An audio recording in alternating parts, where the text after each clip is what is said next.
Hey, what's up everybody? It's your boy Mike Mac again. This video is going to be about the show Golden Kamuy. So it's going to be a review of the first 3 episodes. Before the review though, I just want to touch into the show a little bit, because right now I feel like this is probably, to be honest with you, this is probably the best show out for this season, and it's just not really getting the hype it deserves. This is a very serious show. The show has caught me off guard plenty of times, and I didn't really think it was that many shows that could catch me off guard anymore. Like I said, I've been watching animes for 15 years, so I thought I dealt with all the craziness that people can come up with, but this show really does catch you off guard. It's set in the Meiji era, so the year is 1904, so it's very not old, but the show itself isn't old, but where it dates back to is old.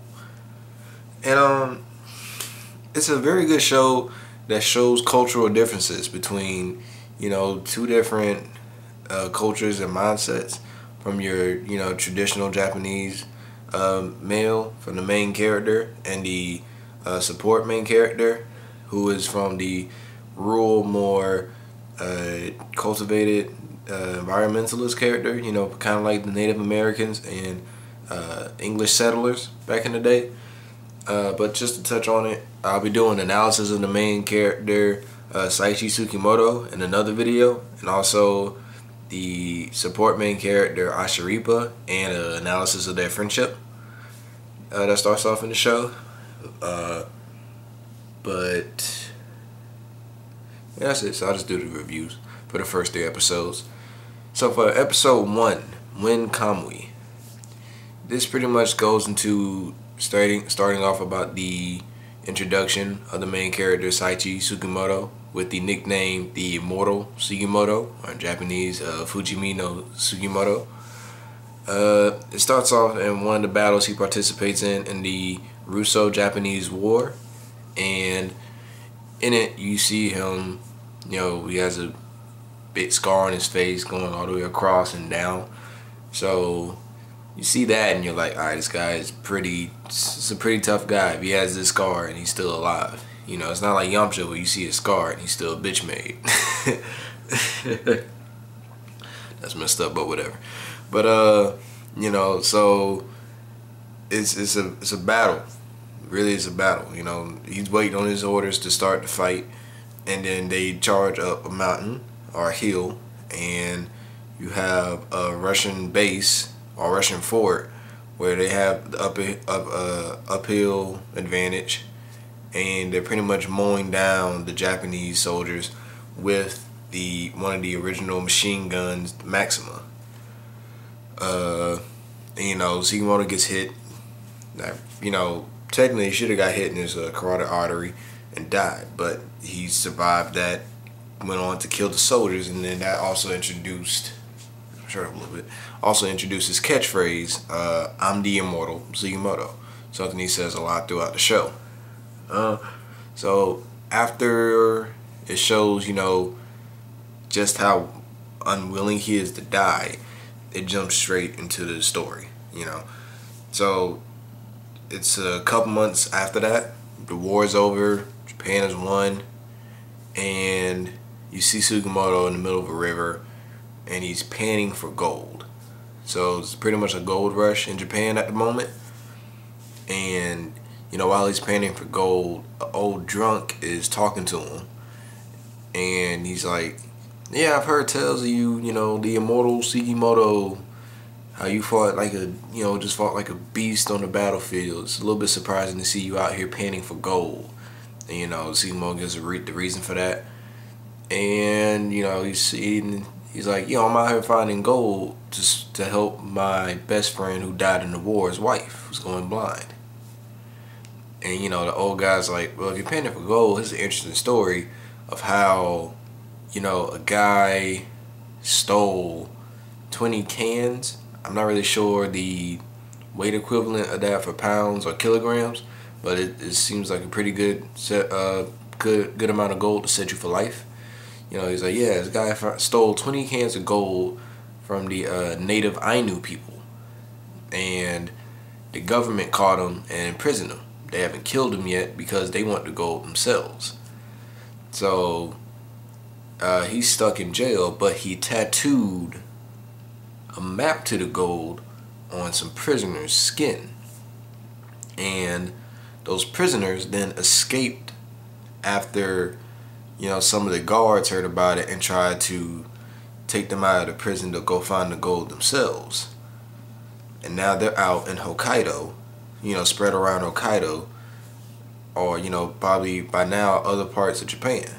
And, Sugimoto's, naturally that's going to sound like a crazy story. Somebody stole a whole bunch of gold, got captured, and then tattooed the map onto other people's skins. Yeah, it sounds pretty unbelievable. And, then after that, they both go to sleep. And next morning, the old guy is pointing Sugimoto's gun at his face. It's like, I said too much, I gotta get rid of you. And this gives a really good introduction to how unafraid of death Sugimoto is, because he just grabs the gun. It's like, hey, you really want to see if I'm immortal or not? Let's find out. He attacks the old guy runs away. Sugimoto's like, well, if I leave him, he'll come back to kill me anyway. He goes to find the old guy, only to find him dead. And, he's been attacked by a bear. Bear's eating his stomach. So Sugimoto also finds out that the old guy is one of the tattooed soldiers. So the story is starting to become more credible. While he's transporting, while he's trying to take the old guy, to evaluate the tattoos, another bear attacks Sugimoto. And Sugimoto is then saved by the second main character, the Ainu, Asaripa. I might be saying that wrong. Leave me alone. So, she saves him, and she starts, she sees the dead body. She's like, oh, he's dead. And he's like, yeah, this bear just ate, I guess killed him, ate his stomach. And, she's like, no, that's not possible. This bear was just getting out of hibernation. And so another bear had to have killed him.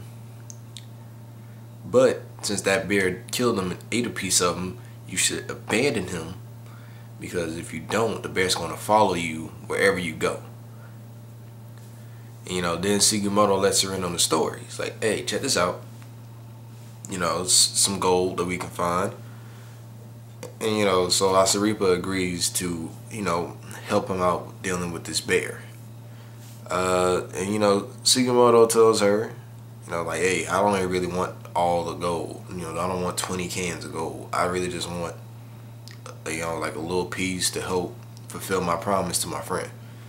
After that, I can return the gold to the Ainu people. It's who it belongs to anyway. And so they make a plan to deal with the bear. However, the plan fails when the bear catches up to him overnight. The original plan was to wait till morning, catch the bear when it probably would have been a little bit sluggish, and it's also more light so they can see. But bear attacks them at night, attacks their camp, and Sugimoto pretty much has to fight the bear in the middle of the night in darkness. Asaripa can't fully help him because she can't see. And, he fights the bear, wins. I won't really tell you how he wins. The way he wins is pretty creative. So then, Asaripa notices something about the skins, the tattoo. And she's like, oh, well, it's a little bit weird how this is set up. And then, Sugimoto's like, how? And she explains it. Pretty much, you have to, skin the people, take their skins. You gotta, tear the skin off their bodies so you can actually have a good map to get it, because it's an incomplete map from how it's set up on their bodies. So Sugimoto gives her the suggestion, well, you're an Ainu and the layout of this area. You have very good insight on how the animals around here move. I'm not from here, but but you're smaller. I'm a better fighter. I'm stronger. I can help protect you and, you know, deal with these soldiers. So let's team up, and, you know, that way we can find the skins. The Ainu people can get their gold back. And Asaripa's father was one of the people killed when the gold was stolen. So I can help you get your revenge and also the gold back, and then I can just go out to go fulfill my friend's promise. And then that pretty much ends the first episode. So to move on to episode 2, No Parabo.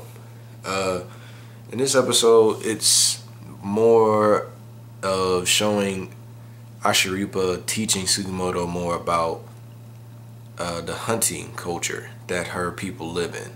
So they're out. It starts by showing how they trap squirrels, you know, and just to see Sugimoto's willingness to learn the culture is very interesting. So I think that's pretty good to see. And after that, you know, they go trying to strategize about how to find more of the prisoners. Sugimoto surmises that, you know, these prisoners aren't going to be people who know how to survive in the wilderness, so they got to go to the cities. So they go to the biggest city around Otaro, you know, to go hunt information on if anybody has seen the prisoners with the tattooed skins. You know, after going about asking questions, they leave the city to go back to the camp, and they're being followed by another prisoner, and they capture him. So while they capture him, they found a little bit more information about who the guy was that stole the gold. Well, at least they found out his name, No Parabo, which means no face. But after the prisoner says that, he's killed by a soldier from the 7th Division. Now, the 7th Division is nicknamed the strongest division. Pretty much they were like the Marine Corps, the U.S. Marine Corps. They dealt with the hardest battles. They were infantry, went in.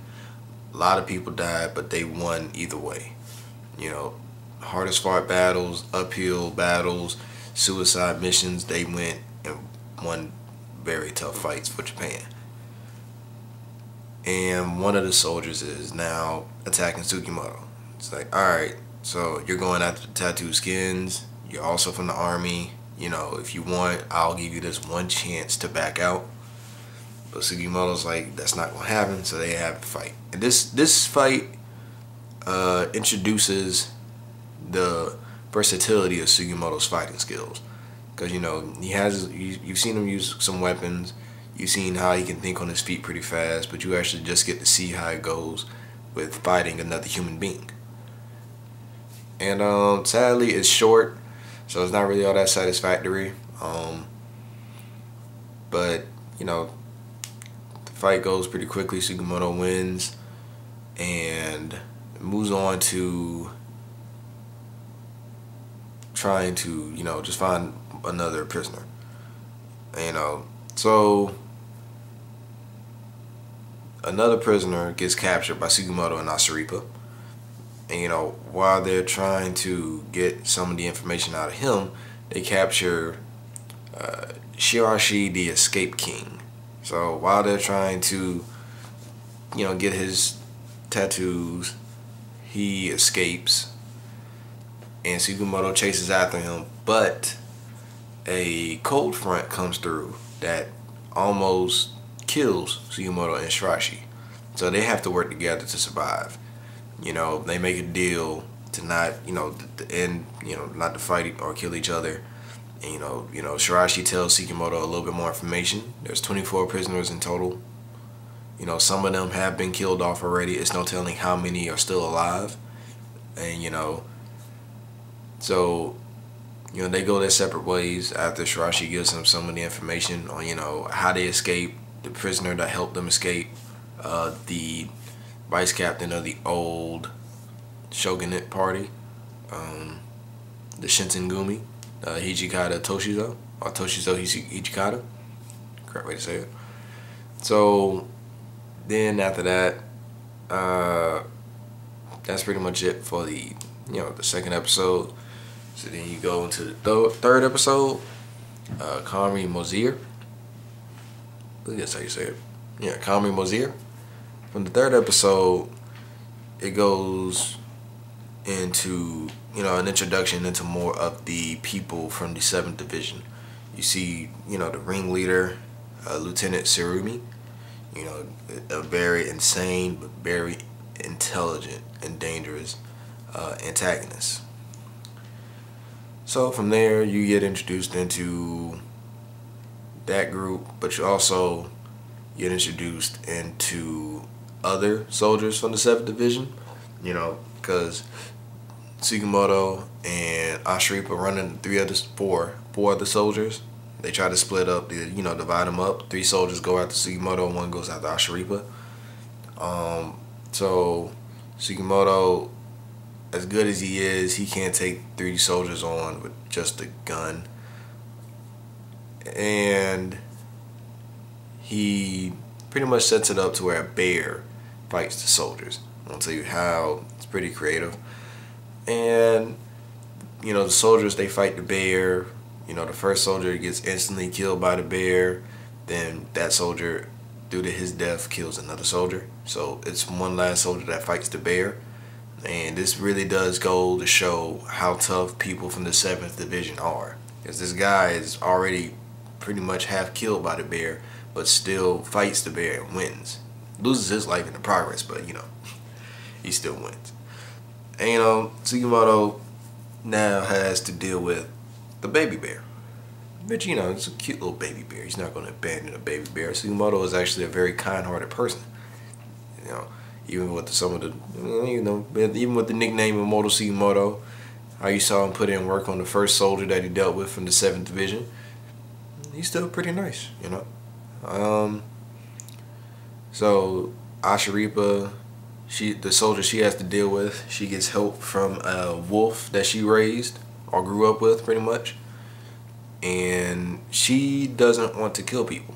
So when Sugimoto returns and he sees the soldier, he asks, "Is the soldier dead?" She's like, "Yeah, he's dead. You know, you don't have to kill him. Let's just get on going." You know, she sees the bear, and through the, you know, seeing the baby bear, Ashiripa's like, "All right, I knew." Can't think of the word for it. Tradition. There we go. I knew tradition is to take baby bears and raise them. So let's take the baby bear to my village, so that way it can be, you know, raised and looked after. So goes through, and this introduces Sugimoto to Ashiripa's family. While there, he meets her grandmother, uncle, some relatives, and some of the other villagers. You know, he finds out a little bit more about her past. Her father, who was killed when the gold was stolen from the Ainu. You know, he used to take Ashiripa out to hunt a lot. So that's how she got so good at hunting and having the information on how to hunt. Goes through, meets her grandmother. Her grandmother, sweet old lady. You know, she pretty much says, and he finds out just how much she's loved and cared for. And, you know, this episode is a pretty personal one for Sugimoto, because now he gets hit with the, you know, thought of, like, do I really take this young girl with me on this life-threatening adventure? Because it's only been probably about a week since they've known each other, and their lives have been in danger about 4 times now. You know, from bears, prisoners, and also, you know, soldiers. And, you know, he has to make the decision of, do I really try to make this young girl, like, I understand what she wants to do to avenge her father and also return something that was stolen from my people, but like I said, Sugimoto is a very, very kind-hearted person. You know, just from how accepting of he is of learning this culture, that most people would be like, you know, it's a little bit too much for me. It's really good to see. So, did it stop recording? Oh no, it didn't. I gotta do that out now. But but from that you can see, you know, he's a good person, and you know, he decides to strike out on his own. So that pretty much concludes the 3rd episode. There's some things that I left out for certain reasons, you know, so I won't, you know, spoil everything for the show. But like I said, it's a really good show. It's a deep show, deep meaning. deep characters, deep character development that you can already foretell in the show. So if you ever get the chance, check it out. You know, it's dubbed on Funimation. About 3 episodes behind from the Japanese sub. Sub is in the 11th episode. I'll be doing videos for the other 8 episodes in the next couple days. But like I said, it's a really great show. Go check it out. You know, and I'll be doing the other ones a little bit later. And as far as other shows I'll be reviewing, I'll be doing an overview for Black Clover and My Hero Academia for the first couple seasons they got. And yeah, look forward to more videos. Subscribe if you can. Thanks for watching.